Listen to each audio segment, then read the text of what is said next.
Welcome Hi. to the WongaPod. I'm glad to be here. Yes, I'm glad to have you here. What do you call your fans? Wonga. The Wongas. The Wongas. Big up No, to no. the Wongas. Big up to the big up to the Wongas.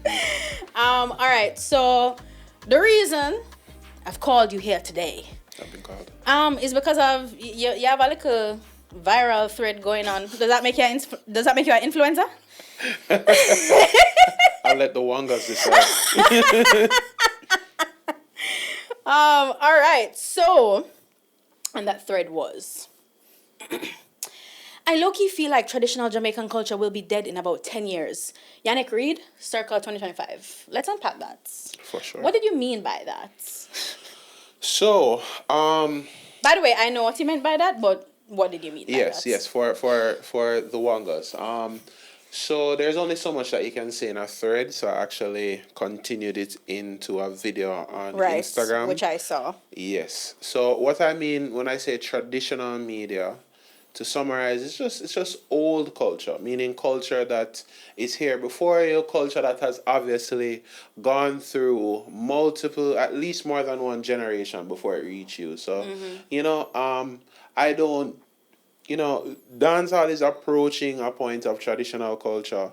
Reggae is more traditional culture. So it's, older stuff, ska and all of that stuff. So when I was saying that, I feel like in about 10 years, this culture or those cultures may not be successfully passed on to another generation that can continue to pass it on. Mm-hmm. That's the most succinct way to say what I mean. Mm-hmm.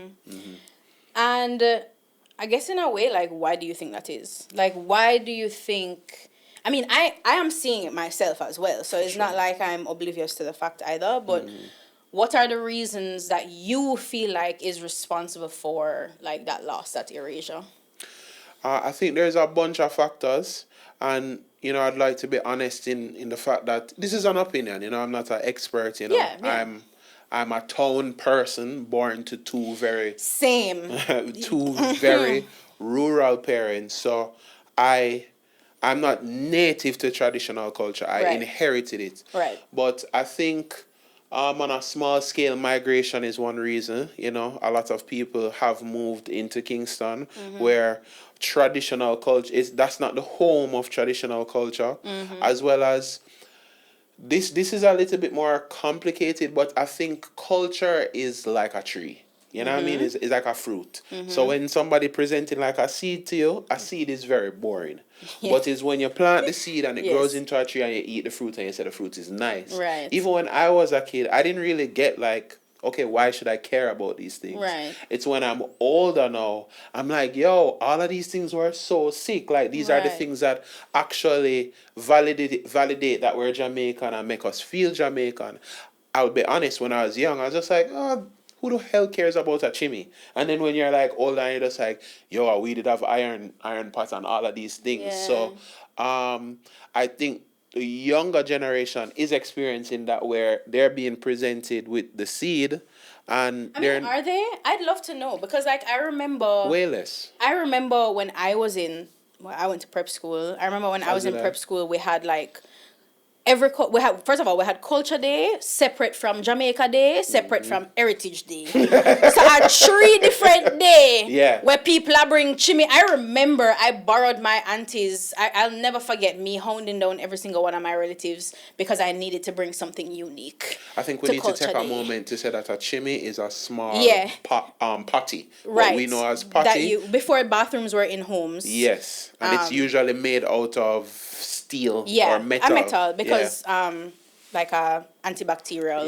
metal. So. But no, I do remember trying to scour down my family and asking them if I can get like an iron, like one of those, like, the iron. Yeah. And my auntie did have one, and I don't think you understand, I thought that was so cool. I was like, I bring the iron. It's literally cold iron. It's literally a block of iron with a handle. Yes. Yeah. And I don't know, I'm so far removed from the prep school culture, the primary school culture, but I'm like curious if those things still happen. I have no idea. I don't even know if you know the answer, but I feel like the kids are just not as into it as one time. I know they have Jamaica Day. I haven't heard about Heritage Day, but I also went to prep school and we used to have to always do that. And I remember on Culture Day and Heritage Day, we always had to set up the maypole and go around it. And it was like we didn't understand the cultural significance of it, but it was fun. You know, we're the generation before iPads. So any little extra little stimulation we take it. You know what I mean? Like, oh, what is this? This is cool. We get to dress up. Yeah. The iPad generation, there's so many things to distract young people. So when I say it, I don't want anybody feel like I'm pointing fingers or blaming anybody. But, you know, the holders of traditional culture right now are mostly older people.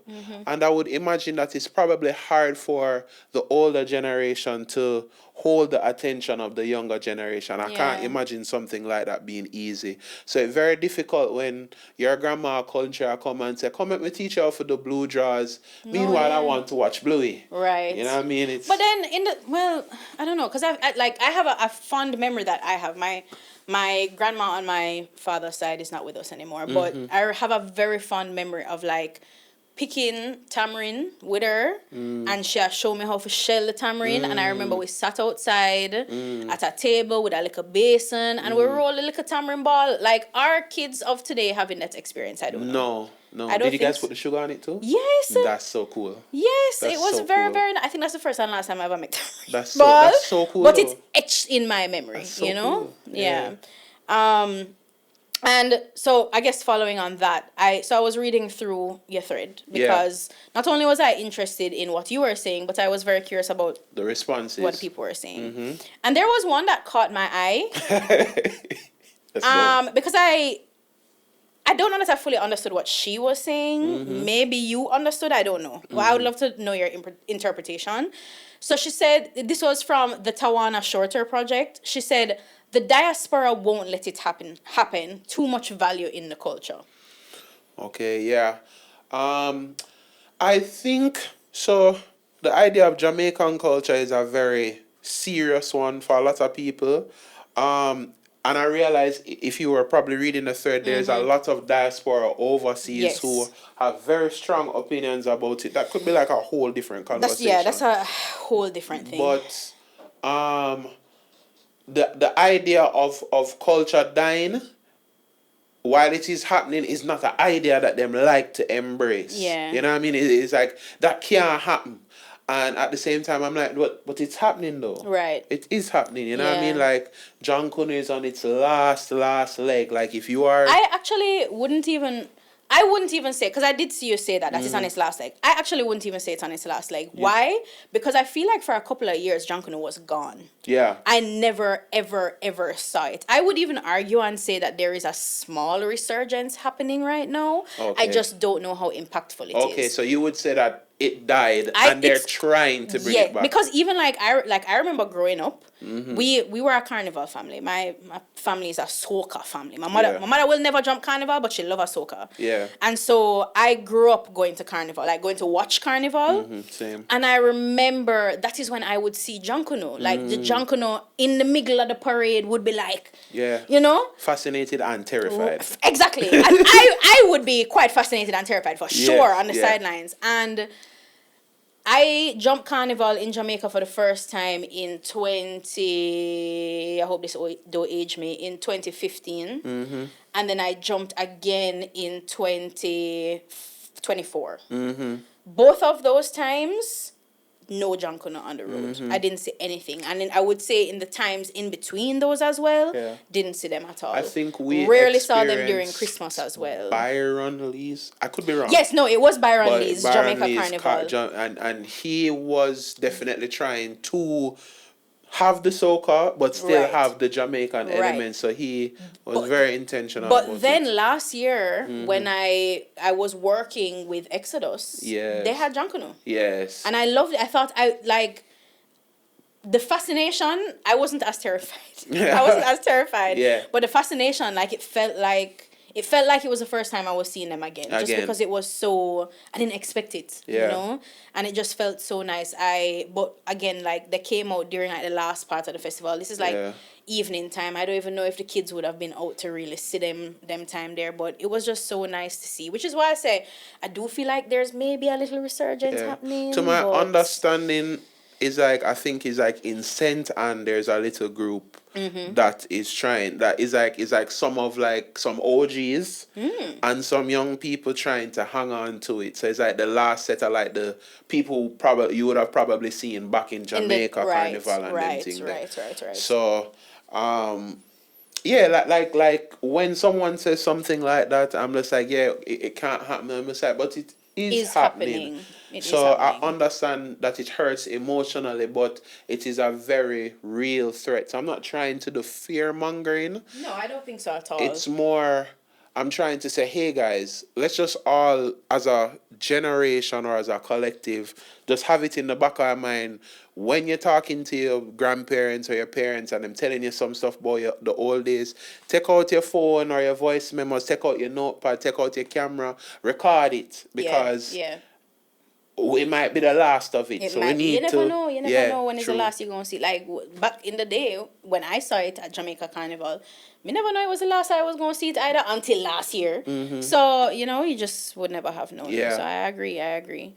So along the same lines of this whole conversation about traditional culture, I do also feel like a point that always comes up is how Jamaica just follow back at America. Yeah. That's always gonna be a point of contention. And so I definitely wanted to talk a little bit about like the Americanization of Caribbean culture on a whole, not just Jamaica, because I also did see someone respond and say it's not just Jamaica, it's the Caribbean.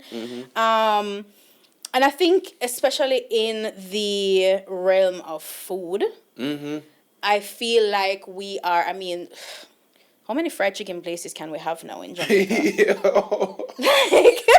As a matter of fact, fried chicken is a national dish at this point. Yeah. A guy had said like, he's like, yo, I can close my eyes and find my way to fried chicken, but I can't find no turn cornmeal. And I was just like, damn. I was just like, I can't refute it at all. Yeah. So yeah, definitely feeling the effects of that for sure. Yeah, I feel like you can definitely, maybe you can find, because you can find box food. You can find an oxtail somewhere. You can find a curry goat somewhere. You can find stew chicken, a can saltfish. For sure. You can find those things somewhere. But then I feel like there are those little novelty items that are a little harder to find. Even things like Buster.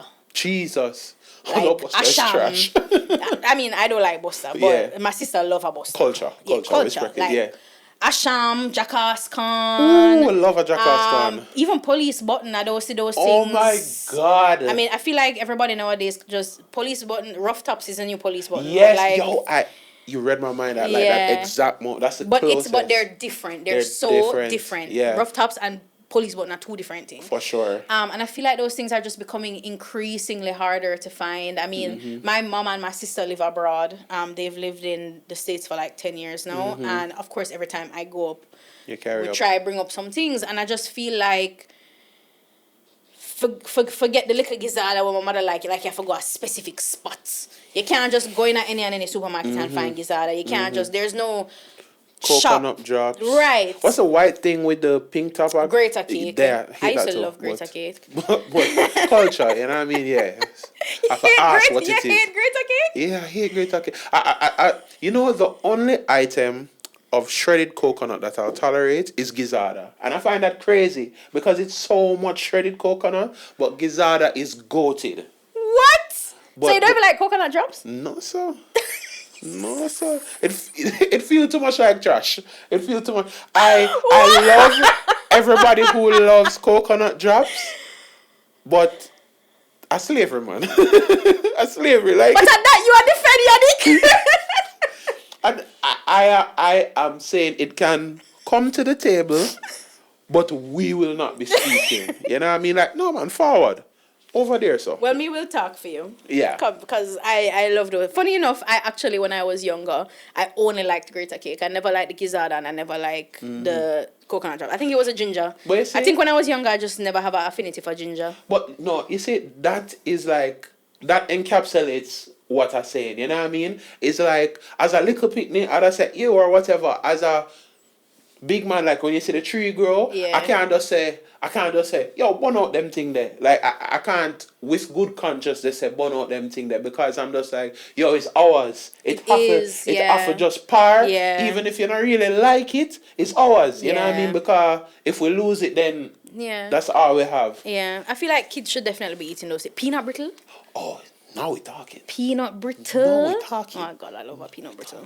Again, just getting so much harder to find these things. Whereas I feel like I remember when I was younger, like, me used to buy peanut brittle every time I go to the supermarket. Like, you know where all of the Snickers and everything there now? The peanut brittle was there. Right there. No, not so much. Can't see it. Snickers, so use them now. Yeah. But then, okay, so there's a joke that people make all the time. We're circling back to fried chicken now. I mean, I just made a joke that fried chicken might as well be our national dish. Of course, people also extend that to KFC should be our national dish. Boy, Jamaicans have a crazy affinity for KFC. I'm guilty. Same. I broke the curse at the end of COVID, but I keep a safe distance. But yeah. But when I feel for some wings, I have to give in to that call. But I feel like, I don't know, there's something about that just feels significant to this conversation, given that, you know, of course, and I think some people did say this in your thread as well, the whole idea of culture is dynamic, culture can evolve, culture is not stagnant, which is true, fine. I agree. But it's almost like, can these two things coexist? Can we, as a society, move forward culturally while also maintaining these traditional things? Is this something that is realistic? Is it something, I mean, I feel like at this point we're seeing that it is maybe not as realistic as we hope. But yeah, I don't know. I just feel like we are becoming more Americanized. That is very true. Our taste in food is becoming more Americanized. The things that we crave. The access to food we have out here for sure. And making a reference to, so back in our last season, episode 1, we talked about like gentrification and the gentrification of food specifically. And so we were saying a lot of like, specifically we're talking about oxtail and how oxtail has kind of become like a meme. Yeah, it's like a rich man food. Like, you can't just order oxtail when you're hungry. You have to plan for the oxtail now, right? And so it was like, okay, coming back to this conversation now, in a way, is Jamaica's food scene being gentrified on a whole by, you know, and not even just the food scene, the cultural scene. Is our culture, in a sense, being gentrified by American culture, by things, as you rightfully say, people going abroad to school now and then come back with them hip hop and R&B and pop music. Yeah, I don't know. I don't even know if gentrification is the right word, but I don't know. I feel like there's something to be said about that. Yeah, I would say culture is like a conversation, so it flows bi-directionally. So, to answer what you said about how we can preserve it, I think there's just like an intentionality. We all have a role to play as, you know, individuals who are a part of the culture and the economy to preserve and, like what I said, the young people may not understand how to maintain culture. So like, I think even you are saying it in terms of like Christmas. Like when Christmas comes, we are the adults, so we have to be intentional about making like Christmas. If you not learn how to make Christmas cake, you soon not gonna have no Christmas cake to eat. So I think it's like the same. It's the same call to action like that for culture. Like we are the adults now, so it's our job to say, okay, let me get the peanut brittle recipe, let me get all of these things. Let me make sure I say whether you have youth, everybody are gonna be an auntie or uncle or something. Just like you say, all right, we know how to make the Christmas cake, we know how to make the peanut drops, we know how to do all of these things. Because it just as it say, it's like just a job to say, to identify that this need for keep a place in my household, this need for keep a place in our neighborhood, like a them thing are gonna make it different. And even like the thing with KFC, why I say like culture is bi-directional is, I wouldn't say KFC is traditional culture, but I would say KFC is culture because when you go even far back and watch movies like Harder Day Come, the culture of getting KFC on a Friday as a treat is in that movie. So when you're watching kids that are probably adults who are passed away enjoying KFC, it's like you have to say, yo, the man them do a fairly decent job of being in the culture for quite some time. And while it is a foreign franchise and blah, blah, blah, that's what we say. Culture is dynamic. What people say, it's very true. It evolves and flows and stuff like that. But a key point as to why I think we should hold on to traditional culture is because culture tells a story. Culture connects us to our history. You work in food and stuff like that. Culture is a conversation and food is a conversation. Absolutely. So when you eat peanut butter... That's why we're here. Exactly. And somebody said, Mommy, Daddy, what's that? You immediately start to go into the tapestry of history. Yeah. And when I realized this, it wasn't just like, oh, I just had this shower thought. I was actually interacting with a good friend from Trinidad. And he was telling me about like Soca Monarch and Panorama. And while yes, him work in music, I just saw him come alive, and his very good understanding of his country's musical history and culture. Yeah. I was very impressed by it. And like me, I said, John Star, the average Jamaican can't tell you who Hugh Shearer is, you know. And it's not like everybody needs to know that, but it's like the average, I just feel like the average like 15-year-old or 18-year-old, like we probably learn more and it's not a flex. But it's just like, I just realize it's dialing back. Like, no, I agree. We know who Paul Bogle is. We know who George William Gordon is. You say, yo, bro, all right, Norman Manley. They might be like, that's a Michael Manley father, right? And it's like, me, I say, yo, all right, so when them youth are put 10 years upon them youth and them youth are 28 and they don't know who Miss Lou is, them don't know who Hugh Shearer is, they don't know anybody who's on the money, them don't know Gizada, them don't know John Dukunno. All they know is a culture that has been imported into the culture. Then what is really Jamaican at that point? Yeah. You know what I mean? I agree. That you bring up a good point because so I wanted to share this thing. So I went to Guyana for the first time last year. And Guyana is their national dish is pepper pot. Lovely. Great dish. Pepper pot for them is like it's made with, I think them say it pronounced casreep. So it's basically like browning, but it's made from cassava roots. Crazy. Yeah. So them not mess with browning over there. They have casreep. them say browning is a uptown, is a gentrified casreep, right? Nice. And them take it very serious. So it's like this thing that's stewed down in the casreep that and is like a mixture of meats. It can be goat, it can be beef, it can be anything. Very, very rich in flavor, very ancestral for them. And they hang on to, like how you say your friend was talking about like Soca Monarch and those things. I feel like that's how the people in Guyana feel about pepper pot, right? Anyways, so when I went, I made a video about having pepper pot for the first time, posted it on TikTok. Yes. Polarizing. Yes. And I made mention to the fact that this is different from Jamaican pepper pot. Yeah. No. There were so many people in the comments. There are a lot of Guyanese people, which fine. Guyanese people, I can understand Guyanese people not knowing that there's a Jamaican pepper pot because why would they know? They don't, like them only concerned about them pepper pot. Fine. What surprised me was the amount of Jamaicans in the comments that were like, I never yet hear about pepper pot in my life in Jamaica. What is this girl talking about? And I kid you not, it is burned in my memory. It is seared. I remember being in social studies class where I get ready for GSAT. And I remember being in social studies class and I remember learning. I mean, I don't know if my social studies teacher did just know better. But I remember learning that pepper pot is Guyana's national dish, different from Jamaica's pepper pot soup. Like I remember learning that these were two things that had the same names, two completely different dishes. I can verify. And I'm like, amount of people who are coming for me in my comments right now and you don't know this. And like, the way how I almost felt like I was being gaslit. And I had to remind myself that Miss Lily's in the grill serves pepper pot soup. Pepper pot soup is on their menu.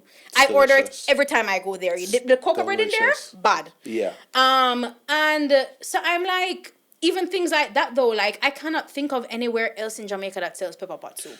Are we teaching the children in school that pepper pot soup is a thing? Because pepper pot soup is very much a thing from our enslaved ancestors. Like, I didn't make it up. Yeah, no. But that's the problem that I find with our people, especially online.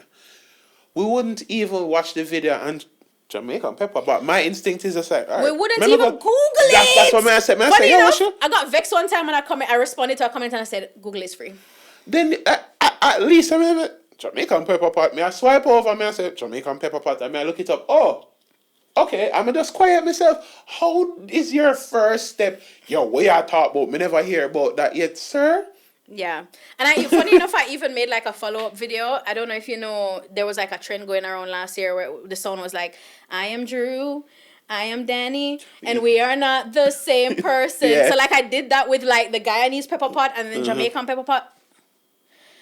More Jamaicans came up. Girl, you don't know what you're talking about. And then, of course, because when people see me, they assume I'm not Jamaican. Yeah. Story of my life, by the way. Because I guess all Jamaicans look the same, right?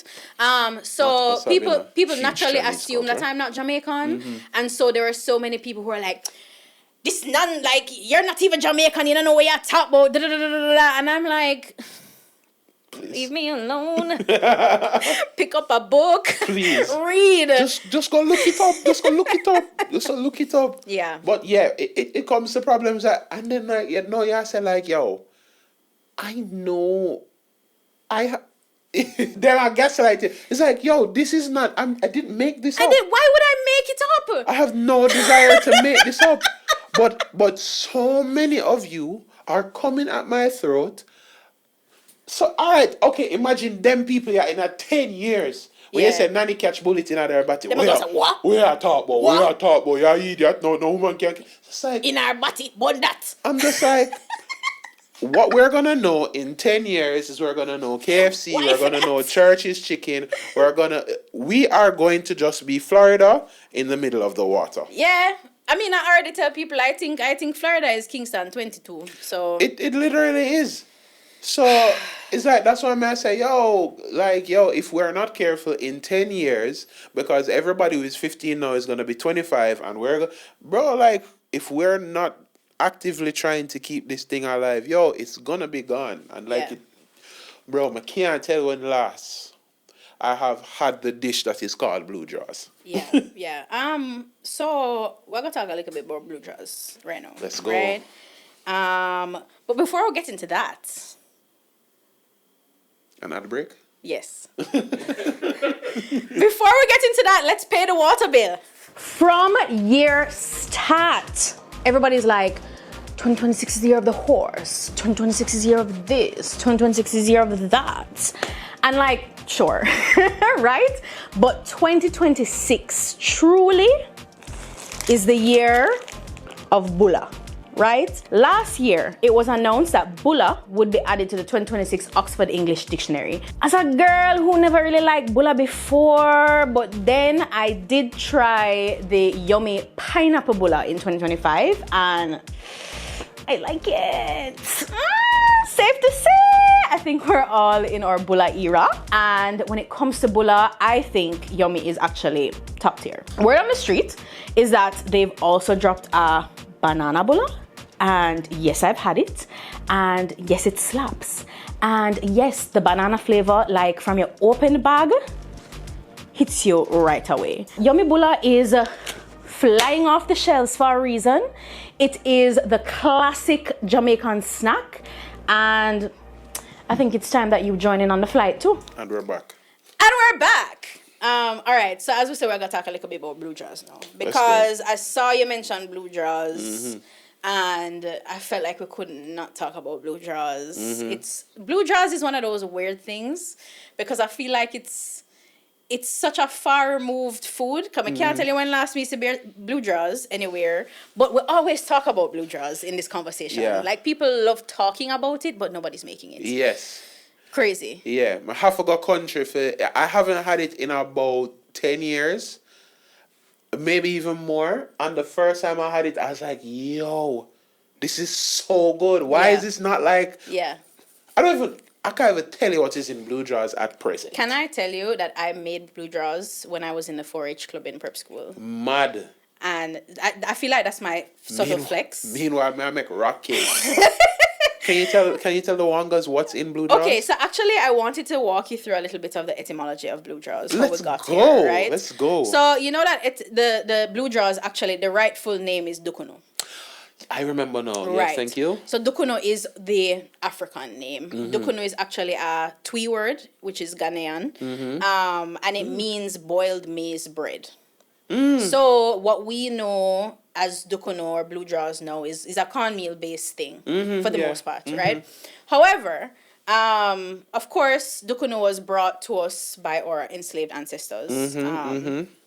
But by about 1740, that was when there was like a first kind of record made about Dukunno in Jamaica, and it was actually made with plantain.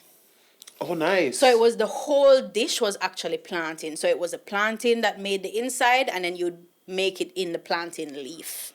Oh, that's why. Right. So it was a very plantain forward thing. It was not cornmeal at all. I don't know. I'm not sure why. Maybe there was some sort of, I don't know if cornmeal became like not a food that the enslaved had access to. But it was very much a plantain thing in the 1700s. But then later on, I guess as we moved towards emancipation and then further as we moved away from the fields. As we moved away from the fields. From the plantation. That's a good one. It actually kind of went through like an experimental period. Like people were making Dukunno with anything. Like people were making it with, people went back to cornmeal. People were making it with green banana. People were making it with sweet potato. People were making it with cassava, with cocoa, like everything.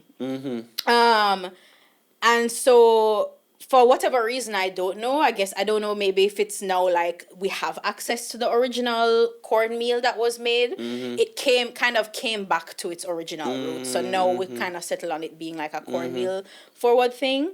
But of course, it was always called Dukunno, and then it became called blue jaws because Let's go. When you would cook it in the leaves. And especially when it was like with like a plantain, like something very starchy, when you cook it down in the leaves, the natural dye from the leaves would kind of turn it into this bluish grayish color. Yes. And back then, the underwear that Europeans used to wear was dyed with indigo. So they thought it was funny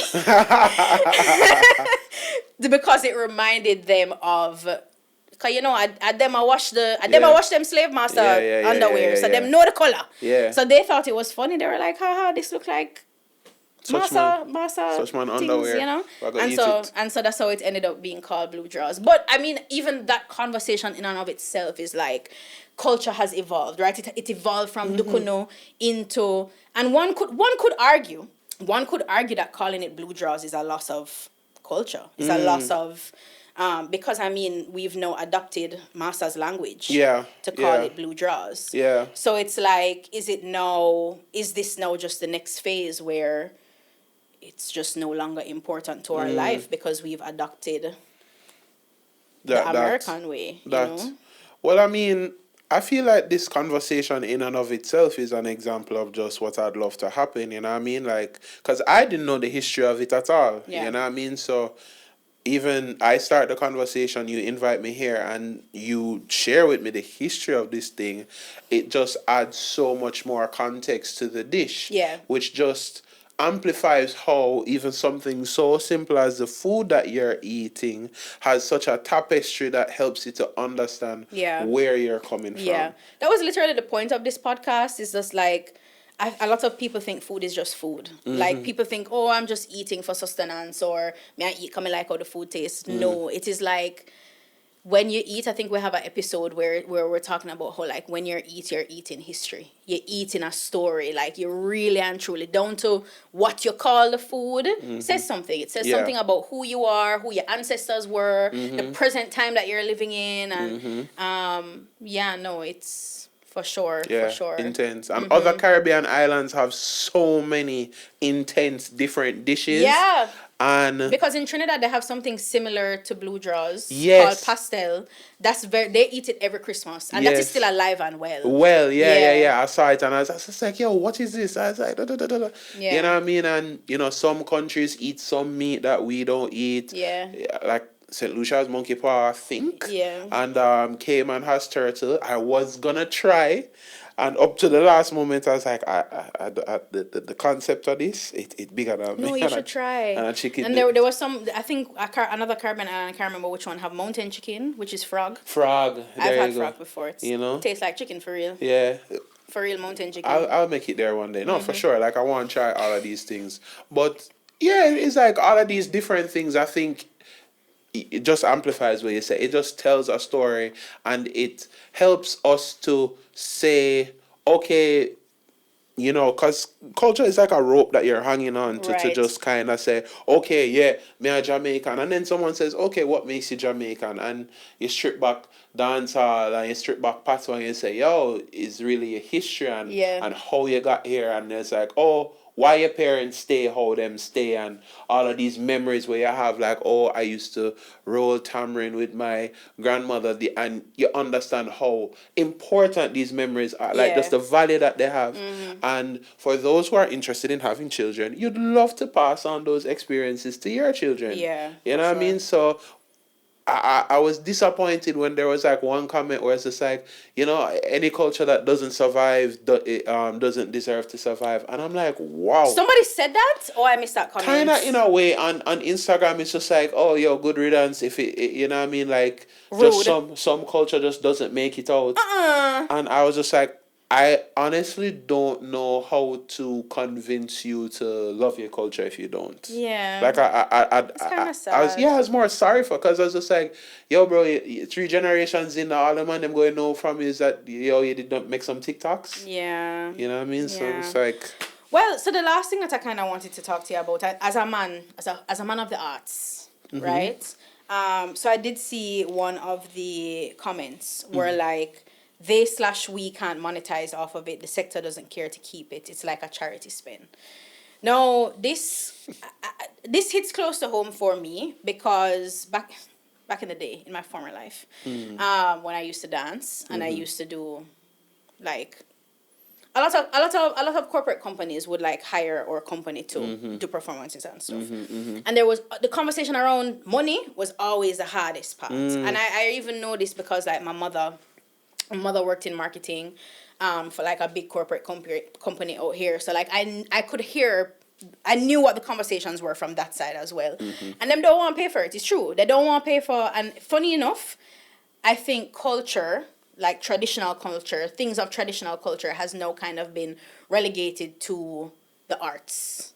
Yeah. When we talk about food as an art form, we talk about dancing, we're talking about reggae music, so it's this understanding of traditional culture is now kind of relegated to a conversation about the arts, right? Yeah. And so there is this sociologist, his name is Daniel Bell, and he's an American sociologist, and he has like a theory that society moves through stages. And every society moves through these stages, and sometimes these stages end up being cyclical, depending on what happens within the society. If there is, societal unrest and whatever. Yeah. It always starts out industrial, which in our case would have been during the slavery period. Yeah. Slavery period into the post-colonial period. Then it goes into a post-industrial society, which I believe is where we are in now, where we place high value on knowledge, on science, on offering services. People have a little more access to money. And then after we get out of the post-industrial society, we go into a cultural society, which is where people actually care about media and art and meaning and aesthetics, right? I think maybe we are kind of on the edge of that, even having this conversation we might be. But I think Jamaica in and of itself has a long way to go to care about the arts in the way that we actually should. And I feel like people love the idea of traditional culture as an aesthetic. Corporate companies love dressing up people like, you know what I'm talking about. Just surface and level. They love having little spreads of Decor. food decorated in bandana, and they love doing this and they love doing that, and they love having Dukunno to come and dance for them. Yeah. But where is that in our society? Where are the people in the prep schools, the uptown prep schools, learning about pitchy patchy, learning about pregnant woman, pregnant belly, learning about Nyabingi and Mento and Brookings, and those are things I learned about. I learned about ska. I was ska. I did all of those things. Where are we? Is that happening now in society? And that's the thing. I feel like a lot of our culture has kind of been relegated to entertainment and not life, not a lifestyle anymore. And I think that honestly kind of is why the conversation on your thread was so polarizing, right? Because I feel like there is a set of people like you and I maybe who grew up in this. Mind you, we not come from country, but as I say, me did bring the iron come to school, which means my auntie did own the iron, right? Like I was doing Brookings in dance class. For sure. My parents sent me to Edna Manley Summer School for go learn off a drum. Me can't drum. Yeah. Mentor, we can't do it. Yeah. You know, so like we are there, we were a part of it, we know what it feels like to have this be in our life, and then you have other people who see it as separate from them. Entertainment. Yeah. It's something that they sit and watch. Yeah. Even pantomime and them something there. Yeah. It is challenging, and that is a good point when they say they don't know how to make money off of it. So it's a food podcast, so I don't even mind making all these food metaphors. So like, it's almost like the difference between fast fashion and long-term fashion and like fast food, you know what I mean, and the fruit on the tree, you know what I mean? Like fast culture and stuff like that is fast food, you know what I mean? Entertainment, the wine up, the jump up and down and stuff. I'm not here to like a holier than thou. I love the culture in full, and that's nice.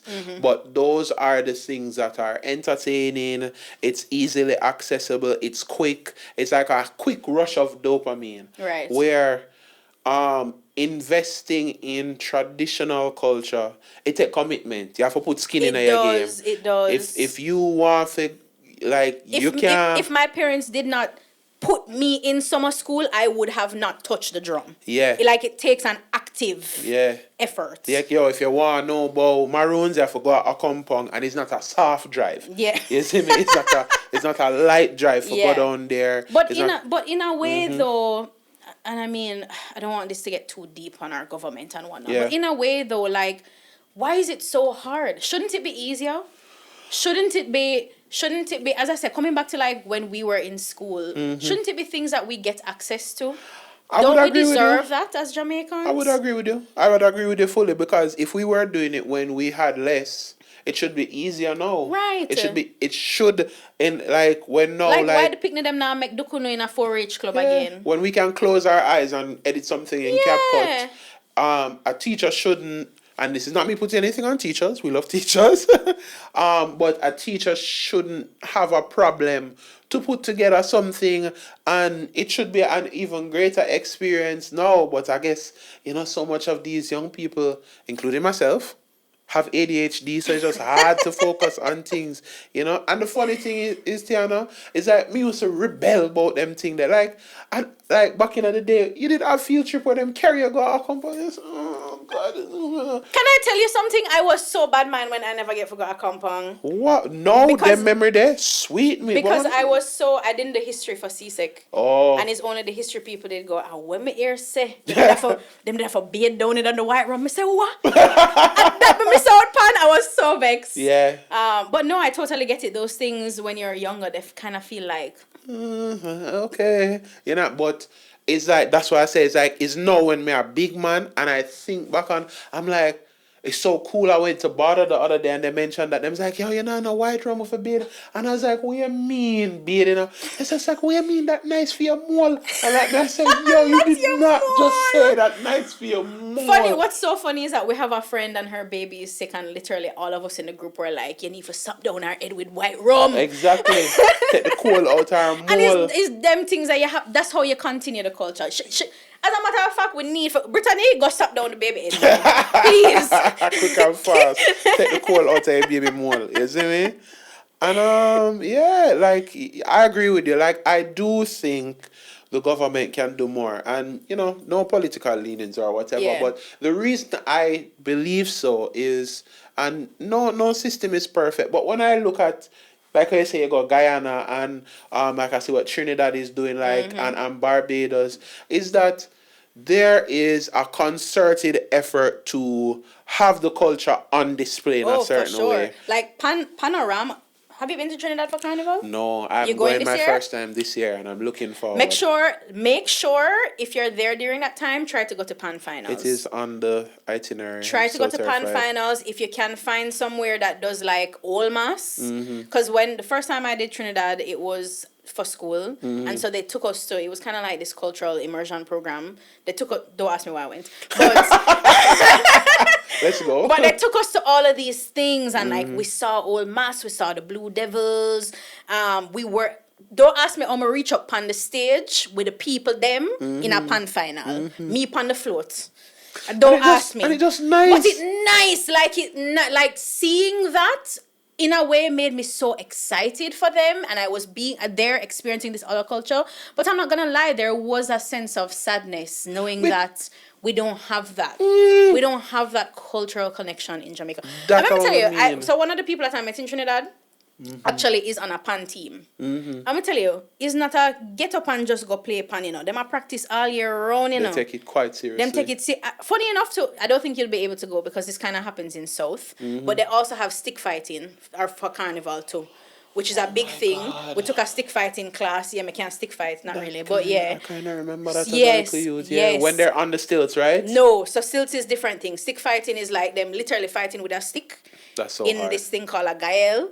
And they're like, it's almost, well, back in the day it would be to the death. But now it's just whoever kind of boss up the most, you know. But it's actually stick fighting. And then on the stilts is like the Moko Jumbi. So they have all of these things. Like, I'm talking things and they're not master's language. What the flip is a Moko Jumbi? Yeah. You know, they're so preserved. And so, yeah, I think you're going to feel it when you go. You're going to see the stark difference for sure. Yeah, I'm looking forward. But, yeah, just all of that. When you see other people with their, I don't know. I'm speaking for myself. When I see people engage with them, I just like you said, I feel happy for them. And I said, Jano Star, we need to have some of them vibes. And we do, you know. Yeah. You know what I mean? Like we sing with berries and thing, but there's more. It's like there's more that we can have, and I just don't know how to describe it. What there is just such a rich joy to just like actually reach the point where you recognize your culture